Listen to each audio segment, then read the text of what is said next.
For the love of God, stop saying that Israel and Palestine and Hamas is about anti-Semitism. Of course, that's a part of this. Yes, of course. They hate Jews and Judaism rabidly. I understand that, but that's not the issue. The issue is not about hating. That's the issue that goes on typical morning cable news shows where you have a lot of B-roll and you've got some awful racist and hateful and some anti-Semitic scrawl on some delicatessen or synagogue. Yeah, I understand that. There's a guy on one particular favorite, if you will, cable news conservative show who refers to kibbutz. Kibbutz.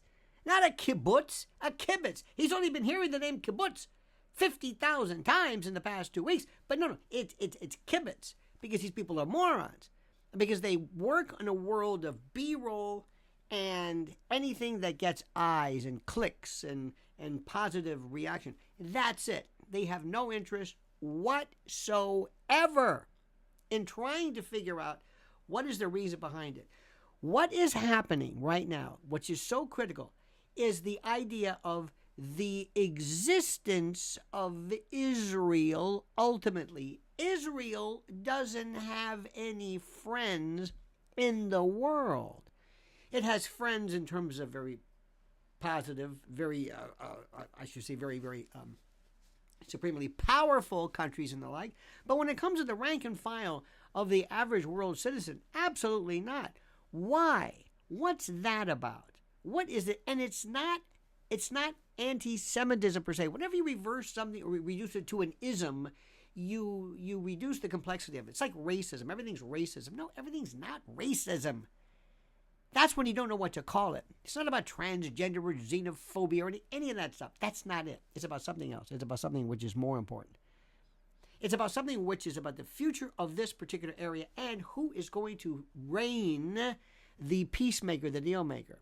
You put your money on MBS and watch these new coalitions between Xi Jinping, Putin, MBS, Erdogan trying to figure out his identity, Jordan, Abdullah. I mean, this is something which is still, I find, the most important and the most interesting. Where is this going next?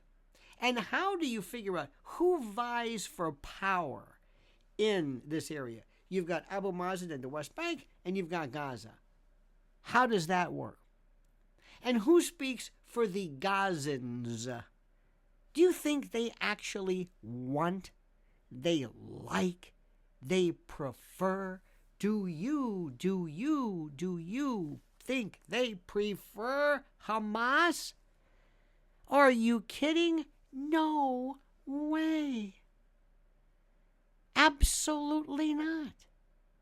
They know what's happening. They know the problems. They know all of the horrors that are caused. They're being used as human shields. We've heard this before. It's like suicide by cop. But they, Hamas, are the bad guys. Look, we can explain this. We know the story. We know how in 2005 Israel said to Gaza, "Here, it's yours," or the Palestinians, "It's yours. Take it." And we know how Hamas said, "Great, we'll take it too. We'll use this as terrorism central, and we'll take all of the stuff that's coming in, your pipes and your water and your food, and we will use it to fortify and to provide the bases and the superstructure for our terrorism central." Do you understand this? Do you get this? Do you understand? Do you follow this? This is what we are talking about. This is what we're talking about. Now, you and I can discuss this all day long. We can use every form of reference. We can do whatever. What I am telling you, and what I am suggesting to you, and what I am making very clear to you, is that if we as a society keep repeating the same issues over and over again as to, yes, this is anti-Semitic. Yes, they hate the Jews. Yes, Hamas are terrible people. If we spend our time merely going through, and please don't take this the wrong way, but just recounting, just explaining, just reviewing every instance of mistreatment, maltreatment. If that merely is the focus, we're going to miss the big picture. And it's the big picture that's critical, because I'm telling you, the next stage in this is we're going to see terrorism here.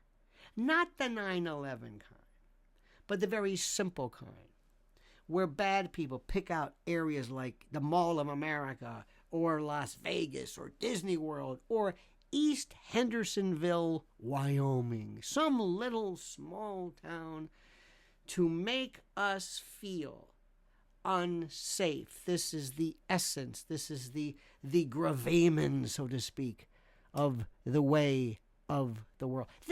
This is it. We need intelligent people here, and we have to get people like you to focus on world news from around the world, global, alternative, civilian, citizen, foreign, something other than the same five people professing their love and fealty and respect for Israel. Nothing wrong with that. Nothing. But I don't want to see a news program that gives me the news vis-a-vis any prism of one or the other. I'll use that as a balance. I want to know the truth. Tell me what both sides want. Tell me what their perspective is. As Robert McNamara said in The Fog of War, empathize. Rule number 1, empathize with your enemy. Don't sympathize. Don't feel sorry for them. Don't go to their particular way of viewing the world, but understand their beef. And only then can something be done. I'm going to have more to say on this. And I know there's a lot of it you're not going to like, but it's the truth. So comment as you see fit.